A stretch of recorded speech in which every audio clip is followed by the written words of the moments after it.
आज मैं आपको भगवान शिव की एक अनोखी और अद्भुत कथा सुनाने जा रही हूँ, जो शायद आपने पहले कभी नहीं सुनी होगी।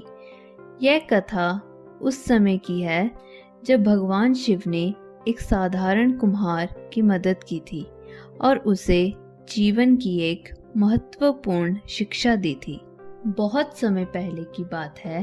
एक छोटे से गांव में एक कुम्हार रहता था जिसका नाम था माधव। वह मिट्टी के बर्तन बनाकर अपना जीवन यापन करता था। माधव बहुत ही मेहनती था, लेकिन हमेशा वह अपने काम को लेकर असंतुष्ट रहता था। उसे लगता था कि उसके बर्तन कभी भी सही आकार के नहीं बनते और लोग उसकी मेहनत की कदर नहीं करते। एक दिन माधव ने निराश होकर अपने बर्तन तोड़ दिए और जंगल की ओर चल पड़ा। जंगल में चलते चलते उसे एक साधु मिला, जिसने उससे पूछा, बेटा तुम इतने उदास क्यों हो? माधव ने अपनी सारी व्यथा साधु को सुनाई। साधु ने उसे भगवान शिव की उपासना करने की सलाह दी और कहा, भोलेनाथ तुम्हारी सहायता अवश्य करेंगे। माधव ने साधु की बात मान ली और भगवान शिव की कठोर तपस्या करने लगा। उसने अपने काम को छोड़कर शिवलिंग के सामने बैठकर तपस्या शुरू कर दी। उसकी भक्ति और तपस्या इतनी प्रबल थी कि भगवान शिव को प्रकट होना पड़ा।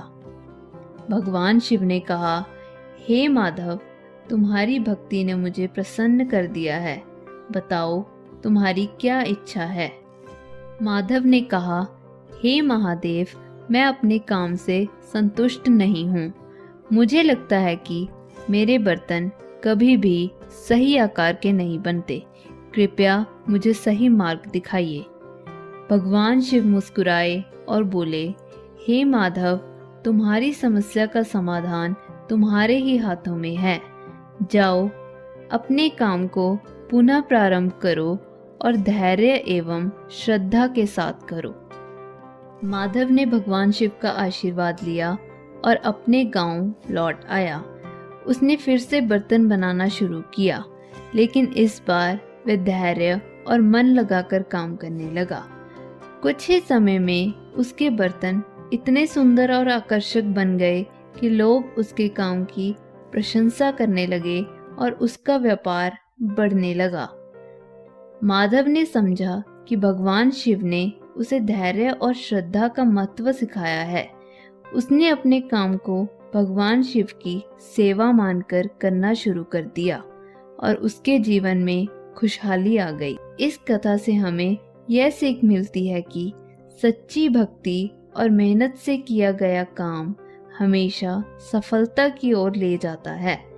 भगवान शिव हमेशा अपने भक्तों की सहायता करते हैं और उन्हें सही मार्ग दिखाते हैं।